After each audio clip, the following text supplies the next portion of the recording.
Добре е човек да бъде информиран и колкото е по-информиран, толкова по-добър избор може да направи за своите действия, дали да се притеснява, дали да се подготвя, дали да проверява още, дали да споделя. Това влияе и не само на емоциите, но и на нашите действия.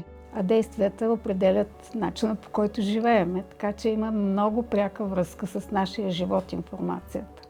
И нейната истинност и неистинност. Те са основно две неща. Едното е именно влияние на емоциите, и другото е да предизвикат интерес към това, което са публикували, за да получат лайкове. Второто не е толкова опасно, колкото първото. Първото, където се влияе върху съзнанието на хората и оттам върху тяхното поведение.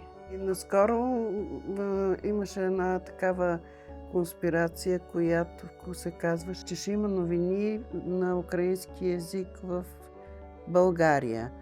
Аз се почувствах сконфузена, защото съм споделила нещо, което не съм проверила. Избягвам да споделям неща, за които не съм съвсем сигурна.